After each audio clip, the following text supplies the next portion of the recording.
What? I mean, I just assumed. No, I'm good. Okay. You brush your hair? No. Huh? You don't want to brush your hair, babe? I got You want to brush your hair? Shut the fuck up, soccer record. You wear a hat? No. She don't want to brush your hair.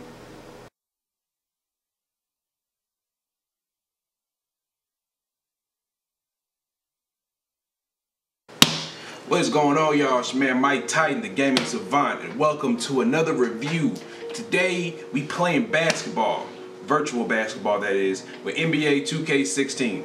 And you'll have to excuse me, my voice sounds deep because I literally just woke up 15 minutes before I started recording this. So you can call me Titan White for this video.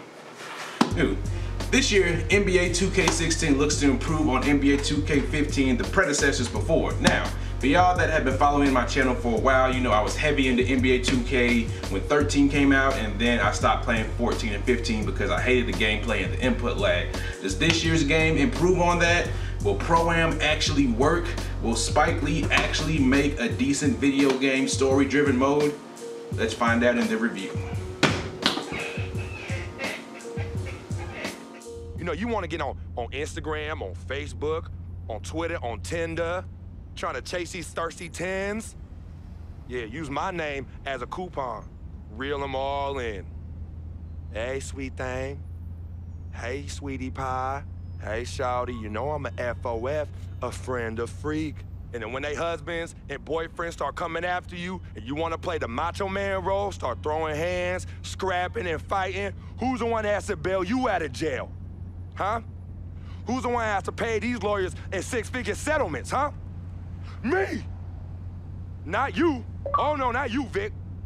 And then when you want to throw these lavish parties without consulting me, who's the one stuck with the bill, Vic? Huh? Me! Not you, but me! Story.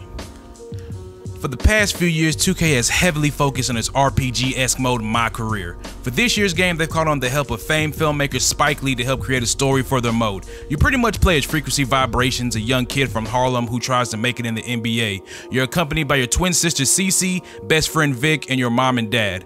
While the story has its moments, overall it came off to me as corny and silly. Yes, there are heartfelt moments like Vic's monologue at the end or the heated debate you get into with your team owner, but the story was one of those you could find in any rags to riches basketball film. Now, my main gripe with the story is regardless of what race you make your players, your family will always be black. Also, you can't change your name from Frequency Vibrations either. In other words, the game always refers to you as Freq, even after the first NBA season in which the story mode takes place. After your rookie season, you become a free agent, and then you get the more traditional My Career as you do practices, sponsorship deals, and play games to earn VC to level up your character. Overall, if you love My Career in the past, you'll love this one, even if you have to play through the roughly 2.5 hour story to get full control of it. Presentation. 2K has always had sleek graphics, and this year does not disappoint. Graphics-wise, the game looks photorealistic for what you see in the NBA game. With the new body scanning they added in, the players look even more like themselves. Anthony Davis looks all tall and lanky, Zach Randolph looks like a bruising and imposing, and LeBron James doesn't have a headband, which I'm probably sure you could put one on afterwards in the edit rosters thing, but yeah. The new menu style they added is a much needed addition. Last year you had to go through waves of menus just to get to what you wanted. Now everything is all lined up on the left hand side of the screen and easily accessible.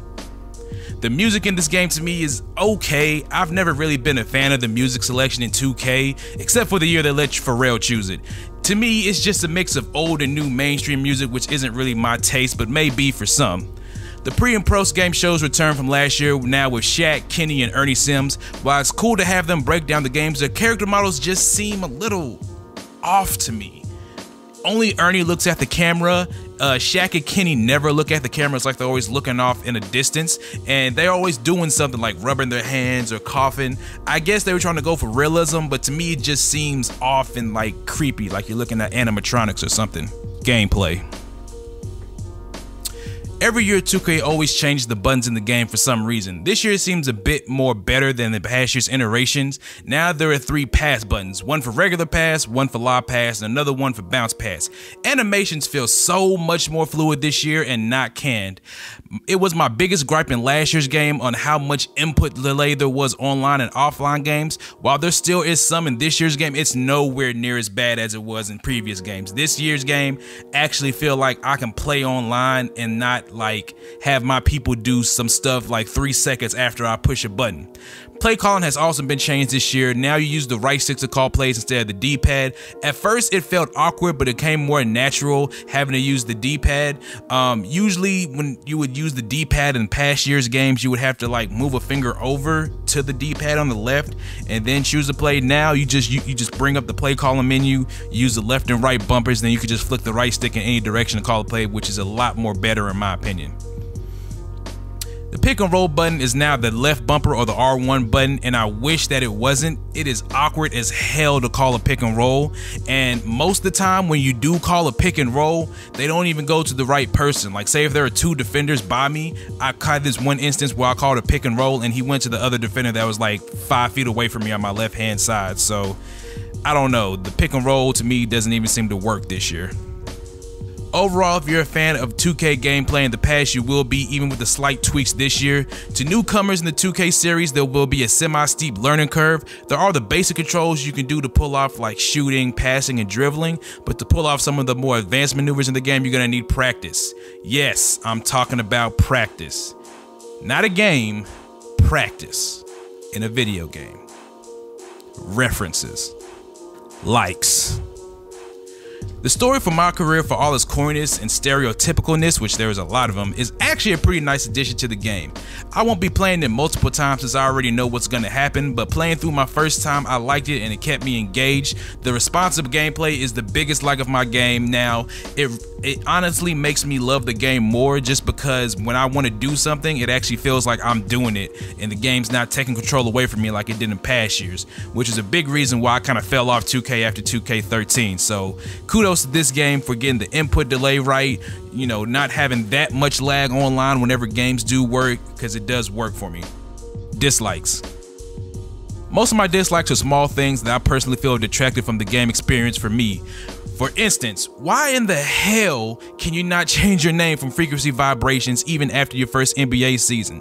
Granted, you can change, well, here's what they do. You go to settings and it'll let you change your number and your second nickname that the announcers call you from time to time, but they'll still call you Freak. So say when I went into my first NBA game after my first season, they still called me Freak. They didn't call me by my second nickname, which was something else. It takes away from the immersion of my career to me simply because you're called these names, you cannot change it at all. Also, whose idea was it to have this craptacular animated intro in the game where your character is supposed to be going against the cover boys Steph Curry, Anthony Davis, James Harden, and Michael Jordan? It honestly looked like a PS1 intro game. They literally could have just left that off the game. They could have just used some highlights from the commercials or some highlights from last year's season games for the intro, because that's quite honestly the worst NBA 2K intro I've ever seen, and I'm so angry that it comes up every time you turn on the game and you just have to push a button to skip it. There's no option to turn it off or anything. Also, why is it in my career that my player is NBA size in high school? I made a 7'3", 310-pound center trying to emulate Shaq.